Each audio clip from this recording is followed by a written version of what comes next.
మా అమ్మ నేను తెలివైందన్నా నీ మనవాడు తెలివైనోడా? నా మనవడే తెలివైనడు. అబ్బో సరే, నీ మనవాడు తెలివి ఎట్టాంటిదో నేను చూపినా నీకు. నేను ఏదైనా అనుకున్నానంటే అది పూర్తయ్యే వరకు నిద్రపోను.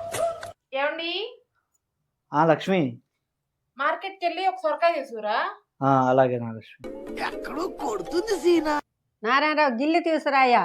అలాగే అమ్మా. ఈ మాత్రం ఇస్తే చాలు, చెలరేగిపోతారు. ఏంద్రా సంపట్టుకున్నా? కూరగాయలు కొట్టింది మా అమ్మ. అదెందుకు కొట్టింది? నువ్వు గిల్లమన్నావు కదా, గిల్లాను, కొట్టింది. సొరకాయ గిల్చి ఎందుకు కొట్టిందిరా? నువ్వు గిల్లమని సొరకాయనా? నేను కూరగాయలు గిల్లానే. కూరగాయలు గిల్లానే. తెలివి కల్లనా అమ్మ అన్నవాడా? ఇప్పుడు చెప్పు, ఎవరు తెలివి కల్లా వాళ్ళు? తెలివి కల్లాడే కానీ పొరపాటు పడ్డాడు.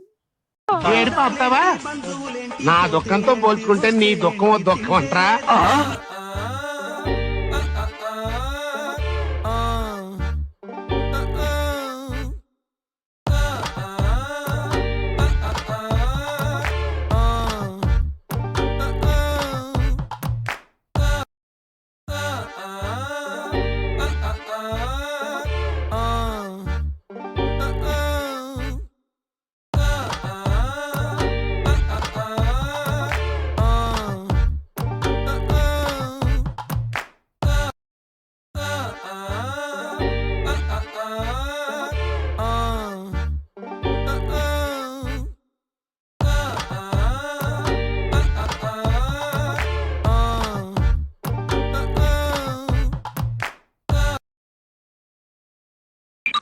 మా అమ్మ ఈ నెల నీతో తక్కువగా గొడవ పడదాం అనుకుంటున్నా.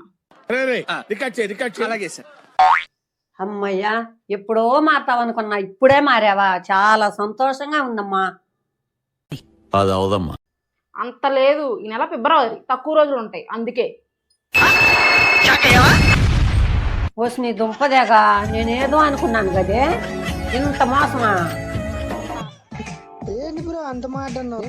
ఏం చూస్తాడు ఫోన్లో? ఏం లేదు మమ్మ, పెట్రోల్ రేట్లు బాగా పెరిగిపోయినాయి కదా, ఛార్జింగ్ బైక్ కొందామని చూస్తున్నా. అవునా, దానికి పెట్రోల్ అవసరం లేదా? పిచ్చి మమ్మ, దానికి ఛార్జింగ్ పెడితే చాలు, అదే వెళ్ళిపోద్ది.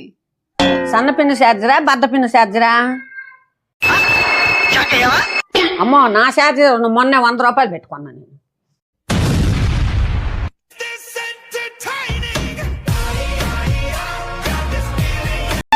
మా అమ్మ నాకు ఒక 5,000 కావాలి మా అమ్మ.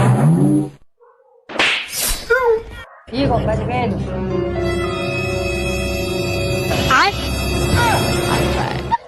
నీ గూడు చెదిరింది, నీ గుండె పగిలింది.